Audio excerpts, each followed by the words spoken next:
Talakayin po natin yung part 3 ng ating pinag-aaralan ngayong linggong ito, the buckler of faith. Last Tuesday and last Wednesday, tinalaki na po natin yung dalawang unang katangian ng tinatawag nating buckler of faith. Ngayon ay tatapusin po natin. The buckler of faith, the shield of faith, o yung kalasag ng pananampalataya. This is our flex, our divine defensive shield, our buckler. To quench, to extinguish, and to stop all the fiery darts of the wicked one. Sabi ng aklat ng 1, the devil came to kill, to steal, and to destroy. Yan po yung modus operandi ng diablo sa mundo. Gaano man kaganda, gaano man kasarap, at nai-enjoy natin ang mga bagay na nanggagaling kay Satanas. Ang bottom line po niyan is to kill, to steal, and to destroy. Kapatid, kaibigan, ikaw na nakikinig at nanonood ngayon. Alam mo na namumuhi tayo sa kasalanan. Lumalakad sa kasalanan. At nag-i-enjoy sa kasalanan. Subalit tandaan po natin, ang layunin ng diablo kaya tayo dinadala sa kasalanan is to kill, to steal, and to destroy. Meron siyang mga pana, sibat, na ginagamit upang tayong lahat ay malayo sa plano ng Diyos. Masira ang ating buhay, ang ating pamilya, trabaho at negosyo, lalo tigit ang paglilingkod sa Panginoon. Simulan po natin ang ating pag-aaral, the buckler of faith, part 3. Last Tuesday, tinalakay po natin yung part 1, firm faith that fights our fear. Ang unang sibat na ginagamit ni Satanas para tayong lakat ay wasakin at ilisan Diyos is the arrow of fear. So let's fight fear with faith. Number 2, fiery faith foils the foe. Nalaman natin kahapon na isa sa kanyang mga ginagamit na pana ay hindi lamang yung pagkatakot, kundi yung pandaraya. Nakita natin kahapon that the devil is a liar and a deceiver. So let's fight faith with faith. So ngayon talakayin po natin yung ikatlong pananampalataya na kalasag natin panlaban sa mga naglalagablab at apoy na sibat ng diablo. Pakisulat niyo po sa inyong comment section. Focus faith fuels forward. Basahin natin ang ating teksto. Fixing our eyes on Jesus, the author and finisher of our faith. Sa ibang salin, the pioneer and perfecter of our faith. Ang ikatlong kalasag ng pananampalataya na gagamitin nating panangga laban sa mga sibat na naglalagablab at nag-aapoy na kalaban, galing sa kalaban, ay yung tinatawag nating focus faith that will fuels forward. Anong ibig sabihin niya? Isang faith na nakalock in at hindi nagbaback out. Kapatid, kaibigan, ikaw na nanonood ngayon, saan ka man naroroon, ano man ang ginagawa mo, ano man ang iyong karanasan, ito yung tanong ko sa iyo. Nakapokus ka ba sa Panginoon? Nakalock-in ba ang iyong pananalig, pagtitiwala, pagsunod, at paglilingkod sa Diyos?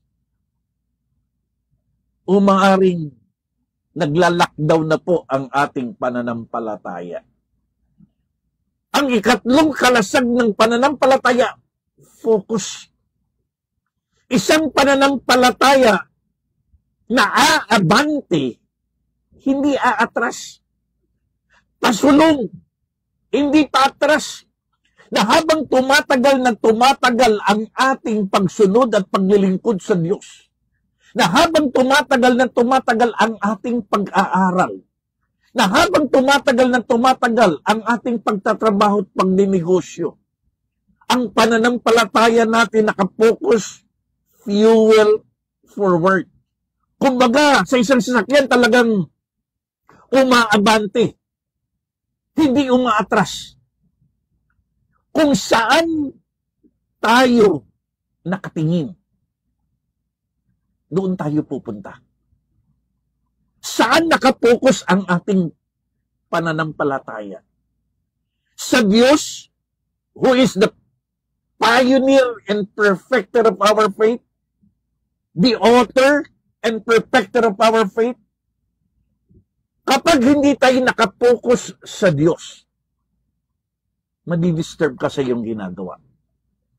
Kung naniniwala ka na ang trabaho mo ay galing sa Diyos, ang negosyo mo galing sa Diyos, ang pamilya mo galing sa Diyos, yung boyfriend or girlfriend mo galing sa Diyos, yung ministry mo galing sa Diyos, kung naniniwala kang lahat ng nasa iyo ay galing sa Diyos, napakahalagang nakapokus tayo sa Diyos na nagbigay sa atin yan. At hindi sa atin ibibigay ng Diyos yan na hindi natin kaya. Na hindi niya tayo sasamahan. Na hindi niya tayo pagtatagumpayin. So maraming nakapaligid sa atin to disturb us. Andiyan ang malalakas na hangin, malalakas na alon, malalakas na bagyo, na pilit yung ating focus ay ilalayo kay Kristo. At ang makita natin ay mga bagay na hindi maganda. Na nagtatanong ka, Lord, ito ba talaga ang negosyo para sa akin? Ito ba talaga ang trabaho para sa akin? Ito ba talaga ang kurso para sa akin? Ito ba talaga ang bansang dapat kong puntahan? Ito ba talaga ang ministry ko? Dito mo ba ako talaga tinawag? Ito ba talaga ang aking pamilya? Isa lang ibig sabihin. Kapag tayo'y nagtatanong na sa ating kinalalagyan, hindi ka na nakafocus. If our faith is focused on Christ, kahit madilim ang ating paligid, we will keep moving forward. Kahit walang mapa, kahit may mga delay, kahit may mga detour, kahit may mga trials, testing, tribulation, and temptation, focus our faith and declare, Lord, I will finish strong. Tandaan po natin, kapag nararamdaman mo ng gustong-gusto mo ng sumuko, gustong-gusto mo ng bumigay, gustong-gusto mo ng mag-retreat, lumuhod ka lang kay Lord. Tuhurin mo. At sabihin mo, Lord, increase my faith and help my unbelief.